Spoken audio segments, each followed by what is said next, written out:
As the Israel-Hamas war rages, Israeli forces have now responded with intensified airstrikes in Rafah in Gaza. These have claimed the lives of 16 people.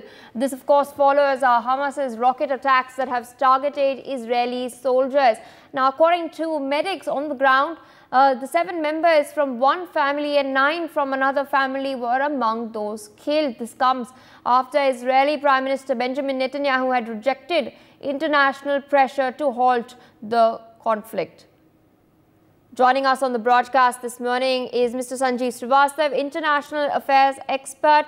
Good morning, sir. Thank you for joining us on NewsX. Some sad news coming in this morning. 16 people have lost their lives in Rafah after Israel's retaliatory strike against Hamas. So we're getting to know that 7 members from one family and 9 from another family were among those that have been killed. Meanwhile, Netanyahu is rejecting truce talks even amid international pressure. Where do you see the war headed next? Well, Pia, I think this war will continue in my assessment because Hamas has still not given up its terror activities, and they have carried out one attack in which 3 Israeli soldier had been killed. And in retaliation, obviously, Israeli defense forces have responded, and they have carried out strikes in Rafah area, where, as you have reported, about 16 people have been killed, and some of them are from one family. So I think this kind of scenarios, I think in my assessment, will continue because Hamas, the kind of approach Hamas is showing is quite dubious. On one hand, they are showing their intention to have talks with Israel, and on the other hand, they are carrying out attacks. And similarly, Israel is responding. And Israel Prime Minister Benjamin Netanyahu has reportedly rejected the truce negotiation, and he is saying that he cannot have that kind of a trust which is required to have such kind of a deal with any other party. So I think in my assessment, Pia, this is a very unfortunate situation, and this war is likely to continue. But one thing I would say that the imperative for Israel to end the rule of Hamas in Gaza is very much there. And I think that till the time the Hamas rule continues in Gaza, in whichever way form, I think Israel is not going to stop. And Israel will continue their operation in wherever these Hamas terrorists are hiding, whether it is in Rafah and other places. But Israel, when it goes ahead with operation in the last phase of this operation against Hamas in Rafah particularly, then I think Israel will have to be very careful, very cautious.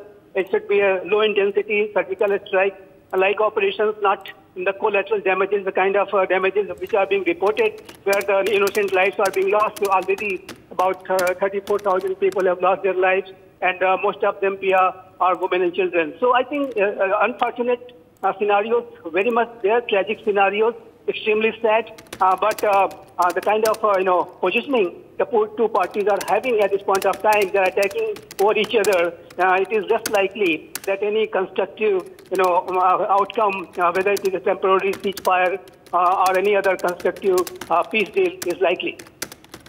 Indeed, and even as Netanyahu is, of course, doubling down on his stance, stating that no pressure would stop Israel from defending itself and its people, we've seen a lot of protests crop up across the world, particularly in the United States of America, where there were numerous encampments that were put out by student protesters.